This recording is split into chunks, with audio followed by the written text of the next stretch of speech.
Hello viewers, நான் Bharat Krishna.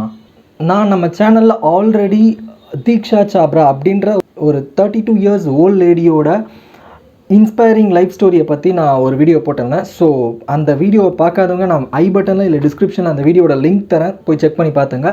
And அந்த வீடியோவை தொடர்ந்து இந்த வீடியோவில் நம்ம எதை பற்றி பார்க்க போகிறோம் அப்படின்னா, ஜோதி ஆம்கே அப்படின்ற ஒரு 27 இயர்ஸ் ஓல்டு உமனோட இன்ஸ்பைரிங் லைஃப் ஸ்டோரியை பற்றி தான் சொல்ல போகிறோம். This is not just an inspiring life story, இது வந்து பல பேருக்கு ஒரு மோட்டிவேஷ்னல் ஸ்டோரியாக இருக்கும்னு எனக்கு தோணுச்சு. ஸோ அதனால தான் இந்த வீடியோவில் அவங்கள பற்றி பேச போகிறோம். அண்ட் நீங்கள் கேட்கலாம், எவ்வளோ பேர் எவ்வளோ அச்சீவ் பண்ணிகிட்டு இருக்காங்க, பர்டிகுலராக நீ எதுக்கு இந்த மாதிரியான பர்சன்ஸை சூஸ் பண்ணுற அப்படின்னு நீங்கள் கேட்கலாம்.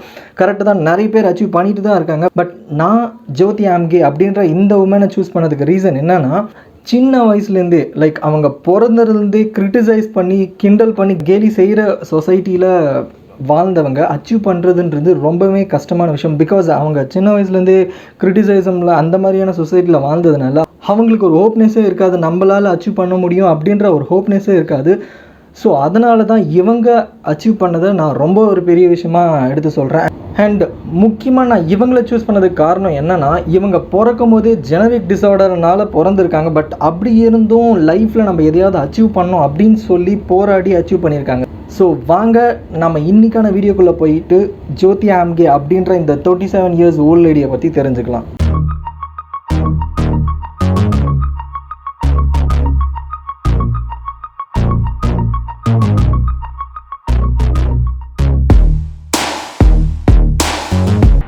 ஸோ ஜோதி ஆம்கே அப்படின்ற இவங்க நாக்பூரில் 1993 பிறந்திருக்காங்க. ஸோ அவங்க பிறக்கும் போதே டாக்டர்ஸ் அவங்க பேரண்ட்ஸ் கிட்ட என்ன சொல்கிறாங்க அப்படின்னா, இந்த குழந்தை வந்து ஜெனரிக் டிஸார்டர்னால அஃபெக்ட் ஆகிருக்கு அப்படின்ற மாதிரி சொல்கிறாங்க. அதாவது இன்னும் பர்டிகுலராக சொல்லணும் அப்படின்னா, பெரமோடியல் டியூட்டாட்டிசம் அப்படின்ற அந்த டிசீஸ்னாலே இவங்க அஃபெக்ட் ஆகிருக்காங்க. ஸோ அதனால் என்ன ஆகும் அப்படின்னா, இவங்களுக்குள்ளே இருக்கிற அந்த வளர்ச்சிக்கான ஹார்மோன்ஸ் எதுவுமே செக்ரிகேட் ஆகாது. ஸோ இதனால் என்ன ப்ராப்ளம் ஆகும்னா, அவங்களால வளர முடியாது. ஸோ இதுதான் அவங்களோட மெயின் காஸ். பை பர்த்டே இவங்க அந்த ப்ராப்ளம்ஸை ஃபேஸ் பண்ணியிருக்காங்க. ஸோ இவங்களோட டோட்டல் ஹைட் என்னன்னு பார்த்தீங்கன்னா, அக்யூரேட்டாக சொல்லணும்னா 62.8 சென்டிமீட்டர் தான் இவங்க. அண்ட் இவங்களோட வெயிட் வந்து என்னென்னு பார்த்தீங்கன்னா 5.8 kgs தான் இவங்க. இந்த வெயிட் வந்து இப்போ அவங்களோட 26th ஏஜில் கேல்குலேட் பண்ண வெயிட், அப்போவே அவங்க 5.8 kg தான் இருந்திருக்காங்க. அண்ட் இவங்களோட ஃபாதர் வந்து கிசாம்ஜி ஹாம்கே அண்ட் இவங்களோட மதர் வந்து ரஞ்சனா ஹாம்கே. அண்ட் இவங்களுக்கு வந்து ஒரு பிரதர் 2 சிஸ்டர் இருந்திருக்காங்க. இவங்க ஃபேமிலியில் இவங்களுக்கு மட்டும்தான் இந்த ஜெனரிக் டிஸார்டர் ப்ராப்ளம் இருந்திருக்கு. மற்றவங்க எல்லாம் நார்மலாக தான் பிறந்திருக்காங்க. இவங்க மட்டும்தான் இந்த டிசீஸோடு பிறந்திருக்காங்க. ஸோ வீட்டிலே இவங்க தான் ரொம்ப ஷார்ட்டஸ்ட் பர்சனும் கூட. நம்ம நார்மலாகவே நம்ம சரௌண்டிங்லேயே எதனா ஒரு பையன் சின்னதாக இருந்தாலே, குள்ளமாக இருந்தாலே நம்ம நிறைய அவங்கள கிரிட்டிசைஸ் பண்ணுவோம் இல்லைங்களா? அந்த மாதிரி இருக்கும்போது இவங்களோட ஹைட் மொத்தமாகவே 2 feet தான். அப்போ யோசிச்சு பாருங்கள், எவ்வளோ கிரிட்டிசைசம் இவங்க ஃபேஸ் பண்ணியிருப்பாங்க சொசைட்டிக்கிட்ட வந்து யோசிச்சு பாருங்கள். அப்படி இருந்தும் இவங்களுக்கு சினி ஃபீல்டில் அச்சீவ் பண்ணணும் அப்படின்ற மாதிரி ஒரு ஆசை இருந்திருக்கு. ஸோ சின்ன வயசுலேருந்து ஆக்டர்ஸ் ஆகணும் அப்படின்ற ஒரு கனவோடு தான் இவங்க இருந்திருக்காங்க. ஸோ அதுக்கான ஸ்டெப்ஸையும் இவங்க எடுத்துகிட்டு இருந்திருக்காங்க.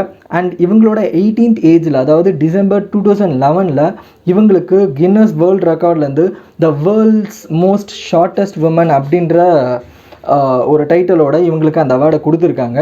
ஸோ இப்போ வரைக்குமே இவங்க தான் world's shortest woman in the world, ஓகேங்களா? ஸோ இந்த பிரேக்கை இப்போ வரைக்கும் யாரும் அச்சீவ் பண்ணவே இல்லை, இவங்க தான். ஸோ ஷார்ட்டஸ்ட் ஹைட்டே 2.06 feet தான், அதாவது 62.8 சென்டிமீட்டர் தான் இப்போ வரைக்கும் கின்னஸ் ரெக்கார்டில் இருக்க ஷார்ட்டஸ்ட் ஹைட், ஓகேங்களா, உமன்ஸில். அண்ட் வேர்ல்ட் ஷார்ட்டஸ்ட் உமன் அப்படின்னு பேசும்போது ஷார்ட்டஸ்ட் மென் யாருன்னு சொல்ல வேண்டியதாக இருக்குது இல்லைங்களா? ஸோ சந்திரபாபு அப்படின்ற ஒரு பர்சன் தான் வேர்ல்ட் ஷார்ட்டஸ்ட் மென் அப்படின்ற டைட்டிலோட கின்னஸ் ரெக்கார்டில் இடம் பிடிச்சிருக்கு. ஸோ அவங்களோட மொத்த ஹைட்டும் எவ்வளோன்னு பார்த்தீங்கன்னா 1.7 feet. இவங்களை விட அவங்க குள்ளமாக இருந்திருக்காங்க. ஸோ சென்டிமீட்டர் வைஸ் பார்த்தா 57 சென்டிமீட்டர்ஸ் தான் அவங்களோட டோட்டல் ஹைட்டாகவே இருந்திருக்கு, ஓகேங்களா? ஸோ இப்படி இருக்கிற நிலைமையில் இவங்க ஜோதி ஆம்கே என்ன பண்ணுறாங்க அப்படின்னா, சினி ஃபீல்டில் 2009 என்டர் ஆகிறாங்க.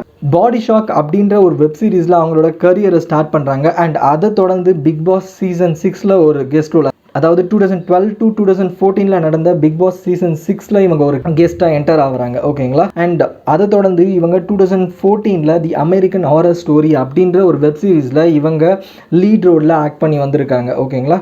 அண்ட் ஐ கெஸ் அது வந்து சீசன் 4 இவங்க ஆக்ட் பண்ண ஸ்டார்ட் பண்ணியிருக்காங்க. ஓகேங்களா, 2014 to 2015 அந்த சர்டைன் டியூரேஷனில், அந்த சர்டைன் பீரியடில் இவங்க வந்து அந்த வெப் சீரிஸில் ஆக்ட் பண்ணியிருக்காங்க. அது மட்டும் இல்லாமல் நிறைய ஷார்ட் ஃபிலிம்ஸை இவங்க தனியாக லீட் ரோல் பண்ணி நடிச்சிருக்காங்க. ஓகேங்களா, சரி, ஓகே. ஆக்டிங், அவங்களோட கரியர், இது எல்லாத்தையும் பற்றியும் சொல்லிட்டேன்.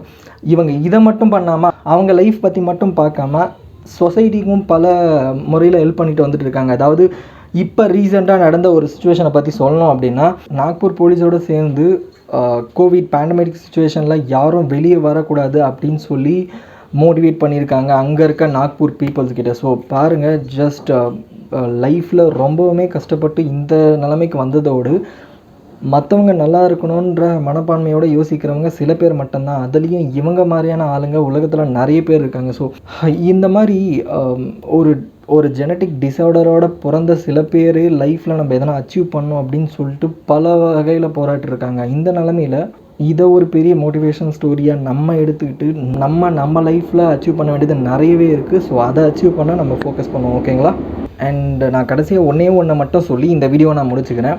அது என்னென்னா, லைஃப்பில் ப்ராப்ளம் இல்லாதவங்க யாருமே கிடையாது, கரெக்டுங்களா? அப்படி இருக்கிற பட்சத்தில் நம்மளோட ப்ராப்ளம்ஸை மற்றவங்ககிட்ட போய் ஷேர் பண்ணுறதை ஸ்டாப் பண்ணிங்க.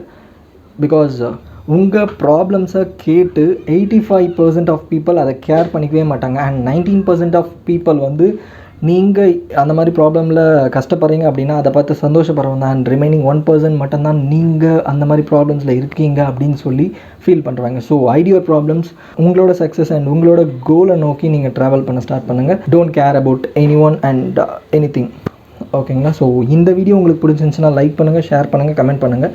மறக்காமல் பரத் கிருஷ்ணா யூடியூப் சேனலுக்கு சப்ஸ்கிரைப் பண்ணுங்கள். நான் இதே மாதிரி வேறு ஒரு வீடியோவில் உங்களை வந்து மீட் பண்ணுறேன். until then signing off, bye.